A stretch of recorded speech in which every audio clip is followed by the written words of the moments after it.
possamos, neste momento, nos envolver em paz e harmonia, pedindo o amparo do alto para o estudo de hoje. O Mestre, quando esteve encarnado entre nós, nos disse: conhecereis a verdade, e a verdade vos libertará. Nos coloquemos, então, na posição do humilde aprendiz, diante dos conteúdos das aulas de hoje, para melhor compreendermos e exercitarmos. Graças a Deus.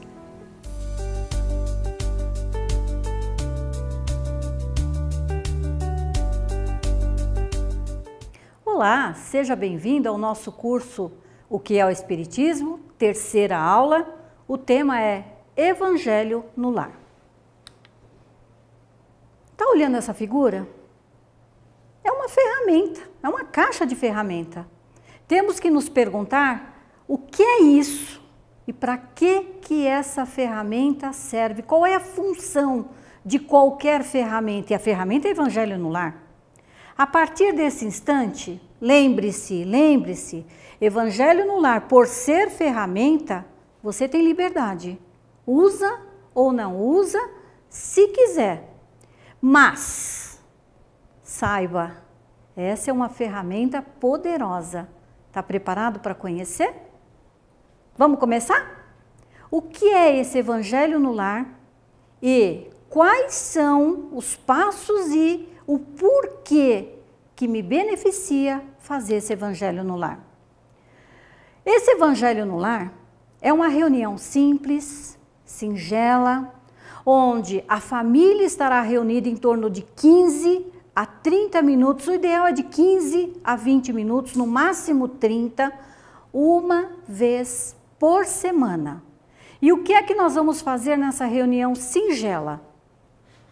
Vamos falar em Jesus, nos dedicarmos à oração e principalmente alimentar a nossa alma. E o que é mais interessante, que você deve estar aí me perguntando, por que levar Jesus ao meu lar é importante? E eu vou te dizer que o Evangelho no Lar, ele tem 3 funções. Ele tem 3 necessariamente objetivos importantíssimos e que, se despertar a tua curiosidade, nós vamos te convidar a iniciar o Evangelho no teu lar. Pense comigo. Veja que figura linda essa aqui. O tempo inteiro, nós estamos pensando. E ao pensar, nós emitimos esses pensamentos carregados de sentimentos. A minha pergunta é: quais são os sentimentos que estão impregnados nesses pensamentos que emitimos? Eu tenho um desafio para você, mas você vai ter que ser honesto comigo, com coragem. Neste desafio, seja sincero. Pega um pedaço do seu tempo, pega um pedaço do seu dia, faça uma metragem, né? Mensure esse seu tempo. Quanto de pensamento positivo e de negativo nós emitimos? Será que nesse pedaço que nós estamos mensurando, que você está olhando para aquilo que você pensou, tem algum sentimento de mágoa? Algum sentimento de inveja? Algum sentimento, alguma perda que está te incomodando o coração? Ou nesse período que você resolveu analisar, averiguar, só foi pensamento de amor, de paz, de tranquilidade, de fraternidade? Sinceridade, você prometeu. Se nós pensamos o dia inteiro e se emitimos esses pensamentos com sentimento, essa carga positiva ou negativa, essa matéria mental, se negativa, cria um lixo mental. A pergunta é: como limpar esse lixo mental fabricado por nós mesmos? É aqui que eu lhe apresento a ferramenta Evangelho no Lar. Como fazê-la? Escolha um dia na semana. Pode ser o dia que você quiser, segunda, terça, quarta, quinta, o dia que você quiser. E um horário. Eu coloquei aqui 23 horas apenas para exemplificar. Meia-noite, 1h da manhã, 6 da manhã, 4 horas, no intervalo de uma refeição, no horário de almoço, o que você quiser, o horário a escolher, de 15 a 30 minutos. E aí, convide os seus familiares, mas já vai ficar sabendo. Uns aceitarão, outros não. Faça com quem aceitar. Ou faça você mesmo, sem problema nenhum. A partir dessa sua determinação, a partir dessa sua decisão, é designada uma equipe de Mestre Jesus. E essa equipe de Mestre Jesus vai acompanhar o Evangelho no seu lar semanalmente. Sempre vem a dúvida, eu moro sozinho. Mora sozinho? Faça assim mesmo. Lembre-se do que está escrito lá no Evangelho de Mateus, no capítulo 18, no versículo 20. Onde estiverem 2 ou mais criaturas reunidas em meu nome, eu entre elas estarei. Então, na hora do teu Evangelho no lar, saiba que se faz presente Jesus através de seus mensageiros, com essa equipe linda, essa equipe extraordinária, o seu espírito protetor, que lá na Igreja Católica é chamado de anjo guardião. Você acha que seu espírito protetor vai perder a oportunidade de estar ali naquele convívio com os mensageiros de Jesus? E além dele, estará presente também o espírito familiar. Quem é esse espírito familiar? É alguém encarregado de Jesus para cuidar da sua família. Olha que reunião fraterna, que reunião linda, todos ali para participar desta reunião fraterna em nome de Jesus. E eu disse a você lá atrás que o Evangelho no Lar, ele tinha alguns objetivos, 3. Só vou apresentar 3. O primeiro deles está relacionado com todas essas questões do lixo mental que nós já havíamos falado anteriormente. Limpeza do lixo mental do ambiente, ali depositado por nós. E olha que extraordinária, essa equipe de Mestre Jesus virá fazer a limpeza no nosso lar, uma limpeza que nós não sabemos muito bem como fazer. Lembre-se, quando o nosso fogão está sujo, visualmente nós percebemos onde está a sujeira.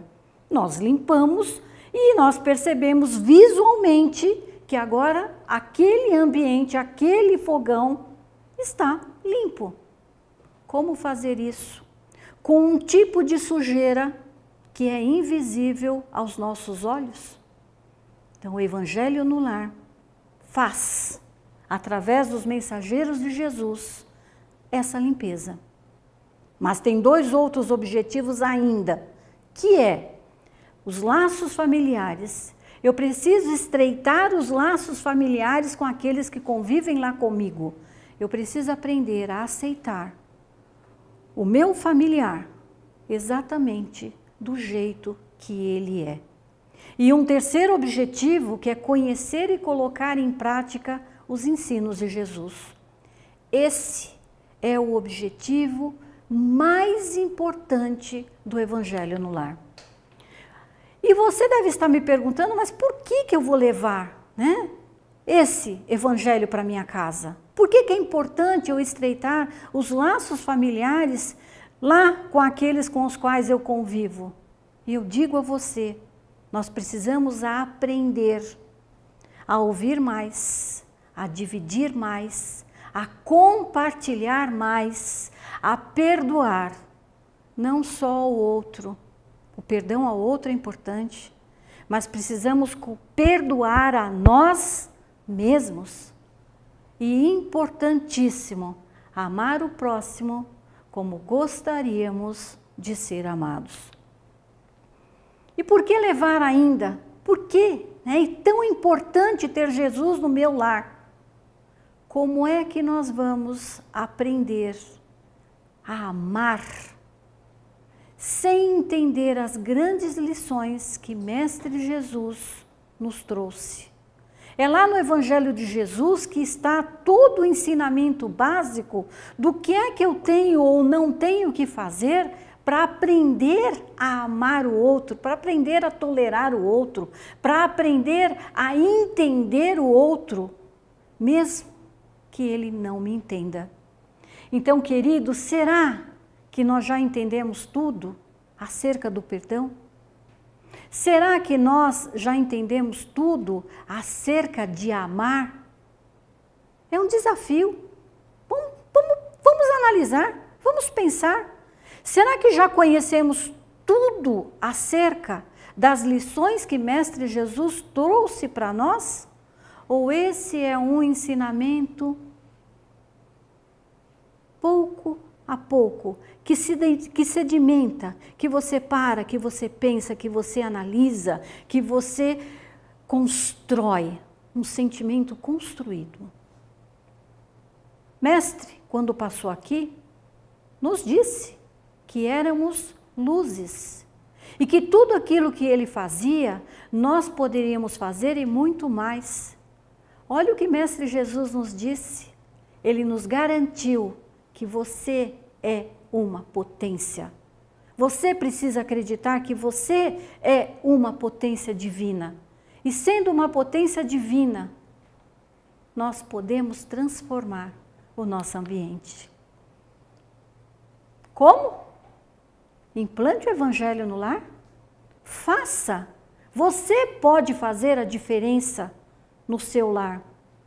E o mais importante, ao resolver implantar o Evangelho no lar, no seu ambiente doméstico, mesmo que você fizer sozinho, esse sozinho entre aspas, porque você já viu que teu espírito protetor estará lá com você, mesmo que você faça sozinho, o ambiente é transformado, o ambiente é modificado, e se o ambiente é modificado, todos aqueles que convivam com você no seu lar se beneficiam.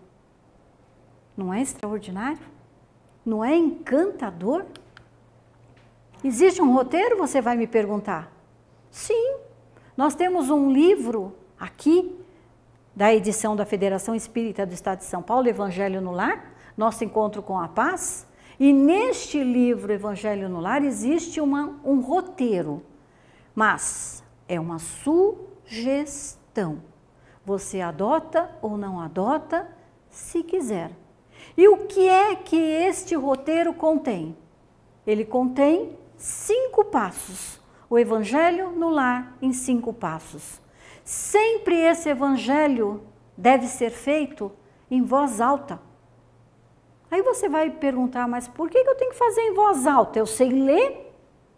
Queridos, a ciência nos diz que o nosso cérebro é dividido em lado esquerdo e lado direito.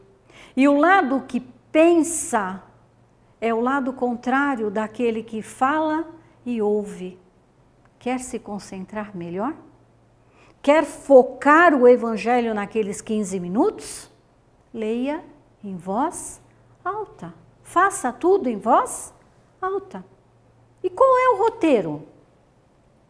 Duração de 15 a 30 minutos. Sempre começamos com uma prece. Você vai receber no seu lar os mensageiros de Jesus. Se você vai receber os mensageiros de Jesus, faça uma prece, não importam as palavras. Importa é o teu coração. Importa o teu sentimento. Pode ser um Pai Nosso, uma prece decorada, pode ser uma Ave Maria, pode ser uma prece de Cáritas, só tome um cuidado, de 15 a 30 minutos. Coloque sentimento em cada palavra que você disser. Abra o seu coração a receber esses mensageiros de Jesus. Segundo passo, uma leitura do Evangelho segundo o Espiritismo, que é o livro, se você quiser adotar como leitura, o Evangelho segundo o Espiritismo, você vai começar no capítulo 1 e vai até o capítulo 28, a prece dominical. E já te alerto, esse capítulo 28, ele tem muitas preces. Pare na prece dominical. E aí você recomeça lá do capítulo 1. É um trechinho pequeno, é de 15 a 30 minutos. Lê um trechinho em voz alta, passemos a comentá-lo. Ah, mas espera só um pouquinho. No ambiente doméstico, as pessoas que convivem comigo não concordam em fazer com esse livro, né? Evangelho segundo o Espiritismo, codificado por Allan Kardec. Posso usar outro? Lógico que sim. Bíblia Sagrada.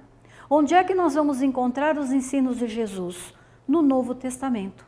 Evangelho de João, de Marcos, de Lucas e de Mateus. Escolha um deles a seu critério. Comece lendo um trechinho pequeno. Terceiro, comentários. O que são esses comentários? Aquilo que foi lido em voz alta pelos membros da família, por você e aqueles componentes que lá com você estarão, comente o que você entendeu. Ah, nós não conseguimos entender nada. Importante ter uma conversa familiar ali, mesmo que a dificuldade do texto seja essa, não conseguimos entender nada. Já estamos começando a nos entender que precisamos procurar mais. Entender, conhecer um pouco mais. É um grande ponto de partida. Não desista. É muito importante. Quarto passo, vibrações. O que são essas vibrações?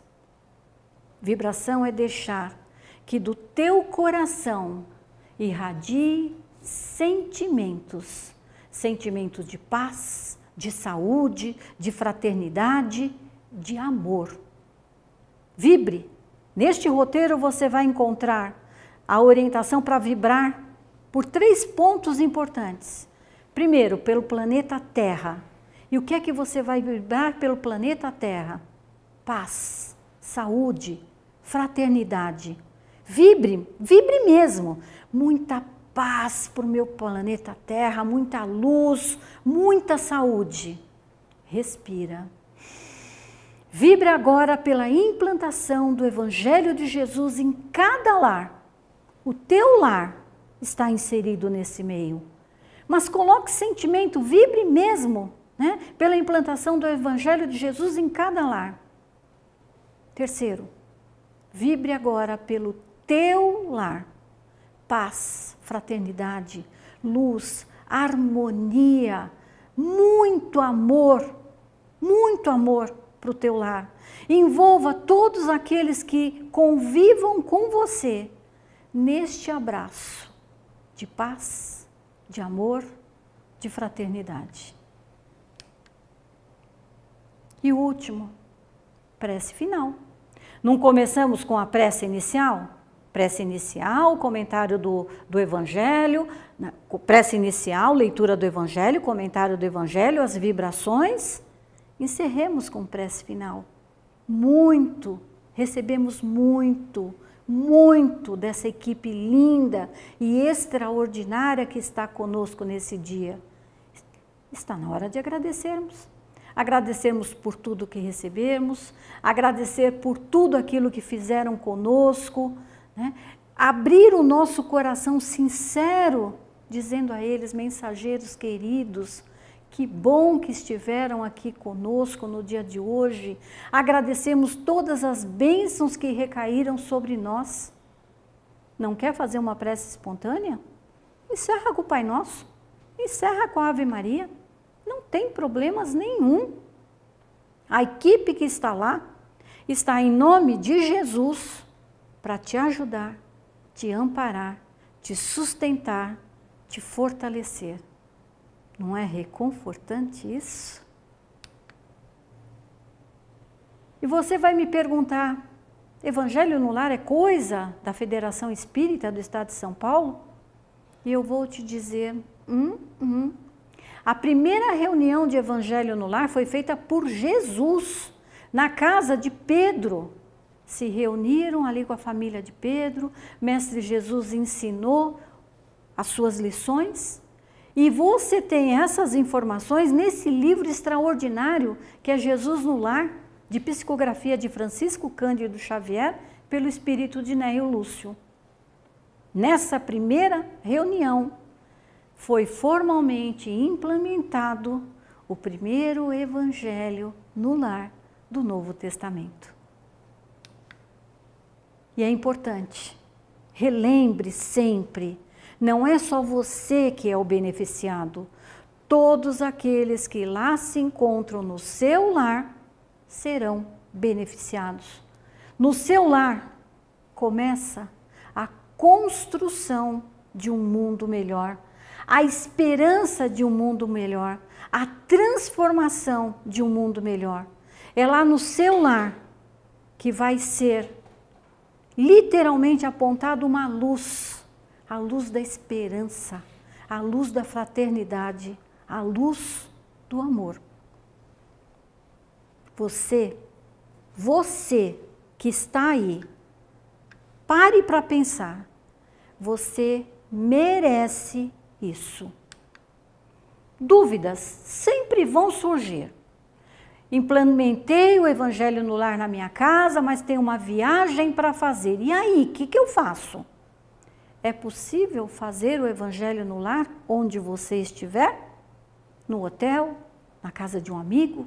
Na casa de um parente? Se for possível, faça. E se não for possível, essa equipe linda de Mestre Jesus, que está lá na sua casa, que te ama, que te sustenta, que te ampara, você acredita que eles não vão entender? Lógico que vão entender. Faça uma ligação mental por uma questão de respeito. Diga a esses mensageiros, olha, na semana que vem não estarei aqui, estou em férias do meu trabalho. É importante esse respeito entre nós e essa equipe linda que está na sua casa. Telefonemas ou campainhas é natural. Vivemos num mundo ligado, vivemos num mundo plugado, é natural tocar o telefone, é natural o celular tocar, é natural alguém bater a sua porta. Mentalize sempre que não existe acaso.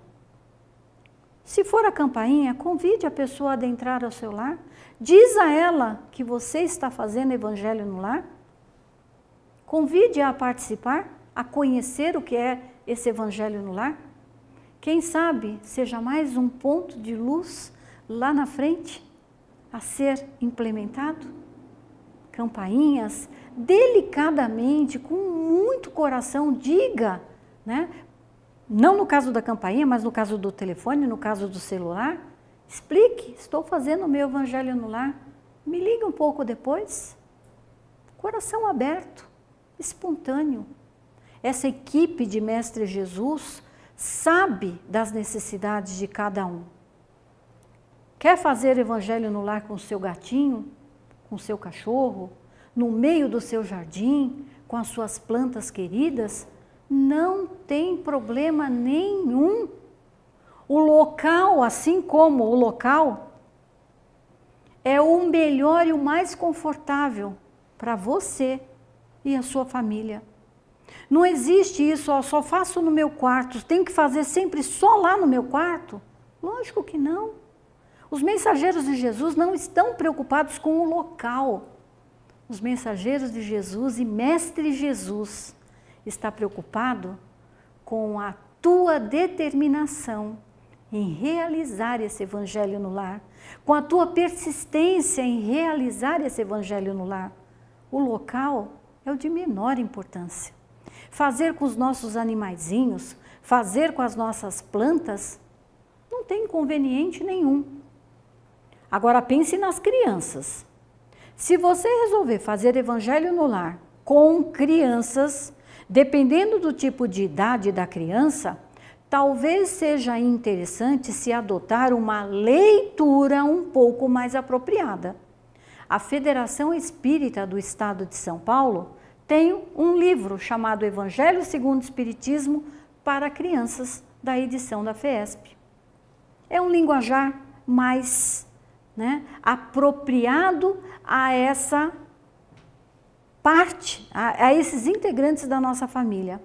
Caso contrário, já sabem ler, já têm entendimento, já são adolescentes, podem participar fazendo a oração, podem participar fazendo seus comentários, não tem problema nenhum. É você que vai medir, se a criança tem ou não tem condições. Você pode até escolher fazer evangelho no lar com as crianças em um outro dia específico para isso. A água. Muitos falam em água fluidificada. Tenho quase certeza que você já deve ter ouvido essa expressão. Água fluidificada significa que o plano espiritual vai colocar, vai fluidificar ali aquela água que vai funcionar como uma espécie de medicamento. Querido, querida, pense comigo. Você está com uma equipe designada especialmente por Mestre Jesus para te auxiliar, te amparar, te sustentar e te dar todo o medicamento diretamente no teu corpo físico que você necessite. Não é o que nós queremos, mas é o que nós necessitamos. Aqui no nosso roteiro você não vai encontrar a água para fluidificar. Se você sentir necessidade, coloque, mas não precisa. Porque o medicamento está sendo dado diretamente nas nossas células, diretamente no nosso coração. Esse estreitamento dos laços familiares, essa compreensão e tolerância que vamos ter uns com os outros, é o início do amor fraterno. Não há nada mais poderoso que esse amor. E sem manifestações mediúnicas e sem rituais. Não há ritual na implementação do Evangelho no lar e não há manifestação mediúnica. Nada de querer ter um irmãozinho para trazer uma palavra. Não! É você com a sua família. 15 a 30 minutos. Quer saber mais?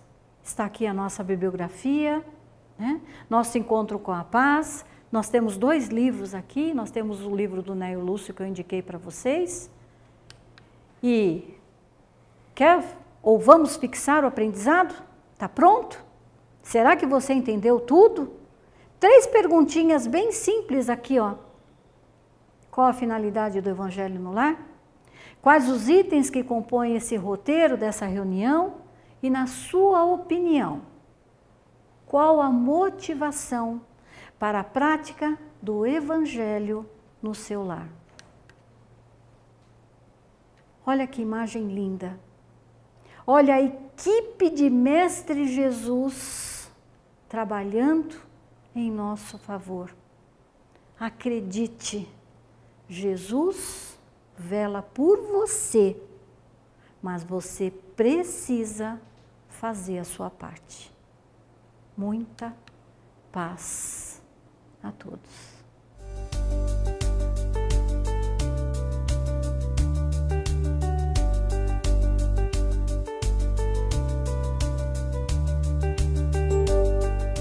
Olá! Que bom que você continua conosco para a segunda parte da nossa aula e hoje nós vamos tratar de o valor da prece. Falando nisso, você já se perguntou o que é a prece? Se você tivesse que responder essa pergunta, como você construiria a sua resposta? Bom, se em algum momento você afirmar que a prece é o elo de ligação entre nós e Deus, nosso Pai, ou entre nós e a espiritualidade maior, você está certo. E você também pode complementar, dizendo que essa ligação nos proporciona arregimentar energias, mudança de estado íntimo, nós conseguirmos também sustentação e amparo para as escolhas do nosso dia a dia. Que a prece é recurso sempre certo, isso é uma verdade. e ela pode ser exercitada em qualquer local e em qualquer hora do dia. Mas Jesus nos ensina a maneira correta de exercitarmos a prece. E tudo isso nós vamos aprender a partir de agora. Vamos lá? No Evangelho de Mateus, no capítulo 6, versículos 5 a 8, nós vamos encontrar o seguinte ensinamento de Jesus. E quando orardes, não haveis de ser como os hipócritas, que gostam de orar em pé nas sinagogas e nos cantos das ruas, para serem vistos pelos homens. Em verdade vos digo que eles já receberam a sua recompensa. Nesse trecho do ensinamento, Jesus nos esclarece que as pessoas que oram para serem vistas, percebidas pelos outros, receberam já a sua paga, que justamente é poder ser compreendido ou visto pelo outro como aquele que está quite com a lei, com aquele que faz as suas orações. Mas Jesus nos traz um ensinamento que é muito mais profundo. No momento da oração, nós não estarmos preocupados, aliás, com as pessoas que estão nos vendo ou com as pessoas que estão ao nosso redor, para que nós possamos fazer uma entrega sincera entre nós e Deus, nosso Pai. O ensinamento continua e Jesus diz: mas vós, quando orardes, entrai no vosso aposento e, fechada a porta, orai ao vosso Pai em secreto. E vosso Pai, que vê o que se passa em secreto, vos dará a paga.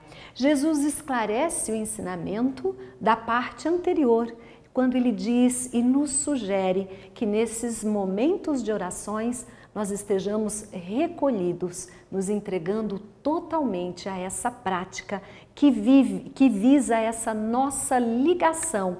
E aí, neste momento, Deus verificando as nossas necessidades e esse desejo sincero de entrar em contato com Ele, vai verificar o que pode fazer em prol das nossas necessidades. Indo adiante neste ensinamento, nós vamos encontrar ainda este trecho que aborda que, quando orardes, não falei muito, como os gentios, pois que cuidam que pelo seu muito falar eles serão ouvidos. Jesus nos indica e nos diz que o vosso Pai sabe o que vos é necessário, primeiro que lhe peçamos. Então, na verdade, Deus sabe das nossas necessidades antes de nós. Ele consegue, verificando a nossa existência e o nosso caminhar, colocar no nosso dia a dia todas as ocasiões possíveis de melhoria, de auxílio e de amparo. Então, não é pelo muito falar que nós vamos arregimentar para nós o auxílio dos bons espíritos. Jesus nos diz, então, que essa é uma prática exercida pelos gentios, mas que mais do que a palavra e a quantidade de palavras, Jesus nos chama a ter cuidado com o sentimento envolvido na hora das nossas orações. O ensinamento continua então em Marcos e nós temos aqui um outro momento em que Jesus nos diz que quando nos pusermos em oração, se tivermos então alguma coisa contra alguém ou contra o nosso irmão, que possamos perdoar, para que o nosso Pai, que está nos céus, também perdoe os nossos pecados. Na época de Jesus, a prática dos sacrifícios e de aparecer na sinagoga, em Jerusalém, no grande templo, para orar, era muito recorrente, era usual. E, na verdade, se estabelecia ali uma relação com Deus que era externa. Jesus nos traz e nos alerta para uma outra postura que nós já temos condições de incorporar no nosso dia a dia, através do conhecimento que nós já adquirirmos. Jesus nos ensina que no momento da oração, o mais importante é verificar o nosso coração, e perceber se existe ali alguma mágoa, alguma dor, para que nós possamos, antes de pedir perdão ao nosso Pai, oferecer perdão ao nosso irmão. Jesus se preocupa com o fundo e não com a forma.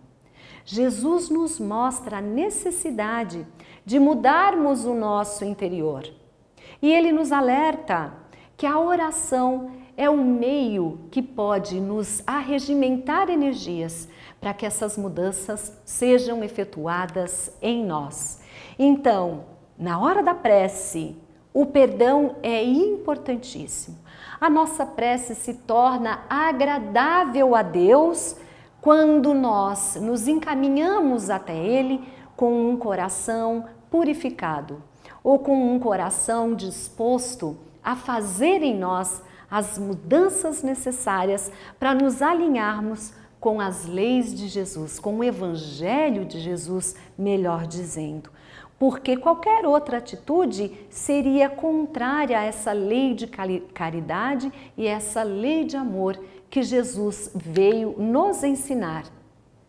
Jesus propõe, então, em uma das passagens da sua existência, para esclarecer como nós devemos construir as nossas preces, como nós devemos exercitar as nossas preces, ele nos propõe uma parábola.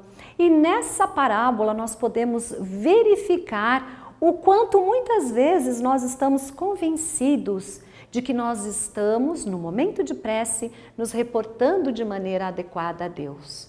Mas estamos equivocados. Jesus esclarece através dessa parábola como deve ser o nosso sentimento e o nosso estado íntimo quando nos propomos a orar. E ele conta então que subiram 2 homens ao templo para fazer a oração. E um deles era um fariseu, nós lembramos, né, que os fariseus eram os doutores da lei, e o outro era um publicano, era aquele que cobrava os impostos do povo judeu. E nós vamos ver na sequência dessa parábola que o fariseu, então, ao chegar no templo, orava em pé e falava alto, e ele agradecia a Deus por não ser um pecador, como os demais homens, inclusive ele não era como aquele que estava ali perto dele, o publicano. Essa era a postura do fariseu. O publicano, por sua vez, sentindo-se culpado e percebendo em si as suas atitudes, ele ficava de cabeça baixa e orava de cabeça baixa. E entregava para Deus esse seu conflito, pedindo perdão, dizendo: Deus, seja propício a mim, que sou pecador. Ao finalizar essa parábola, Jesus esclarece que este então, o publicano, voltou para casa justificado. Jesus faz um grande alerta para todos nós. Quando nós imaginamos que pela prática externa no nosso dia a dia, porque nós oramos, mas muitas vezes de maneira automática, nós oramos, mas o nosso sentimento não está envolvido nas nossas palavras, nós oramos, mas não temos consciência das nossas atitudes, nós oramos, mas não perdoamos o irmão, e nós queremos então que Deus olhe para nós com o mesmo carinho e com o mesmo cuidado.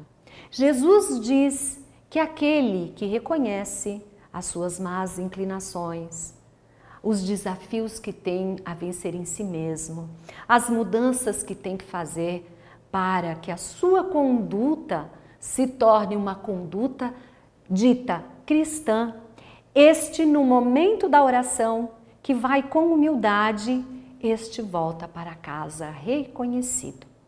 Cabe aqui uma reflexão a cada um de nós. Como é que nós estamos orando naqueles momentos em que nós nos dispomos a entrar em contato com a espiritualidade maior? Será que nós já temos condições de perceber em nós os ajustes necessários? Será que nós já temos condições de lembrar daquele irmão que é um desafio na nossa caminhada e enviar para ele uma vibração de carinho ou um pensamento amoroso? Porque é isso que Jesus espera de cada um de nós. Então, resumindo o que nós falamos até agora, o momento da prece não é o momento de nós nos colocarmos em evidência para os olhares externos. É, na verdade, um momento de recolhimento. É um momento em que nós elevamos o nosso pensamento, exercitamos a nossa humildade para entrarmos em contato com a espiritualidade maior. Neste momento de prece, a qualidade de sentimentos é muito melhor que a quantidade de palavras. Fale do seu coração, fale da maneira simples como você fala normalmente no seu dia a dia, expondo as suas questões e pedindo a inspiração do alto para os desafios que você tem que superar na sua vida. No momento da oração, nós precisamos ter exercitado a prática do perdão. Verificar em nós se ainda existe algum sentimento que precisa ser trabalhado. Olhar para aquela pessoa que muitas vezes é um desafio na nossa caminhada, para que nós possamos externar o nosso amor, a nossa vontade de refazimento e de reajuste de relação. Também no momento da prece é hora de nós purificarmos o coração dessas mágoas, desses ressentimentos, dessas dores que muitas vezes nós carregamos conosco e que nós já poderíamos ter deixado elas para trás. Exercitar esse desprendimento de situações que foram desafiadoras para nós é fazer com que a nossa caminhada se torne mais leve, que o nosso coração também consiga ser feliz, observando as várias situações positivas que nós temos ao nosso redor. E no momento da prece também é importante nós examinarmos as nossas próprias imperfeições. Quando nós falamos em perdoar o outro, é porque todos nós somos necessitados do perdão de nosso Pai. Porque neste planeta, todos nós, em algum momento, nos equivocamos. E nos conscientizando das imperfeições que nós trazemos, pedirmos a sustentação do alto, a energia necessária para que nós possamos fazer em nós os ajustes e as correções para que nós possamos começar a acertar as escolhas que nós fazemos na nossa caminhada, na nossa existência. Algumas pessoas contestam a eficácia da prece, dizendo que se Deus sabe tudo sobre nós e conhece as nossas necessidades, para que orar pedindo alguma coisa? Bom, é verdade o primeiro ponto, que Deus sabe tudo sobre nós, mas Ele também nos colocou nesta existência para que nós exercitássemos as nossas potencialidades, ou seja, diante dos desafios, que nos tornemos melhores. Então, cabe a nós uma parte nessa caminhada que é de ação. E nós conseguimos somente agir de maneira correta quando nós estamos alinhados com o Evangelho de Jesus.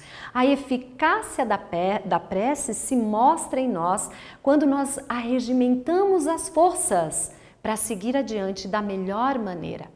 É através da prece que nós nos sentimos energizados, amparados, sustentados diante daquelas situações em que nós achamos que não temos condições de resolver ou que são muito pesadas para nós.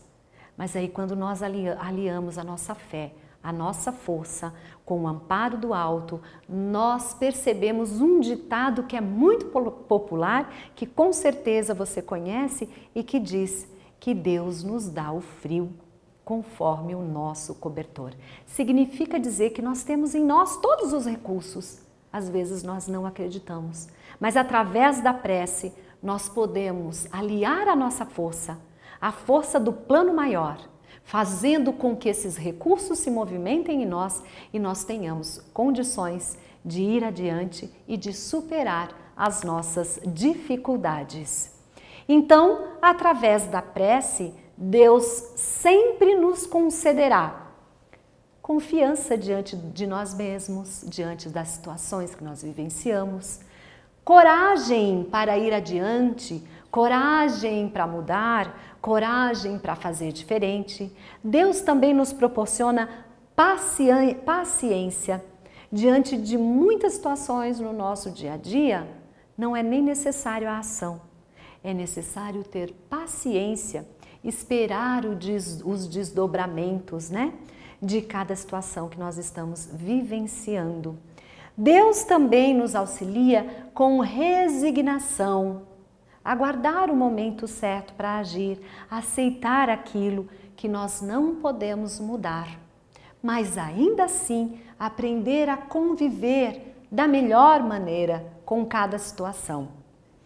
Nós também recebemos do alto, através das nossas orações, as sugestões de boas ideias, as indicações e orientações da melhor maneira a seguir o nosso caminho e fazer as nossas escolhas, assim como as inspirações do alto nos indicam a melhor forma de proceder.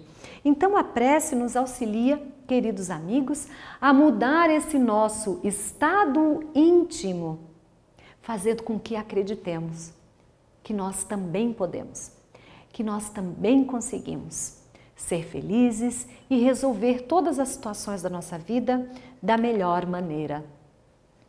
Deus assiste aqueles que ajudam a si mesmos. Então, segundo a máxima, ajuda-te e o céu te ajudará. Se nós temos o recurso da prece à nossa disposição, como falamos inicialmente, a qualquer momento e em qualquer situação, por que não nos ajudarmos? Por que não elevarmos o nosso pensamento e pedirmos esse auxílio do alto e o amparo do alto? Precisamos apenas, para que isso aconteça, precisamos movimentar as melhores energias do nosso coração.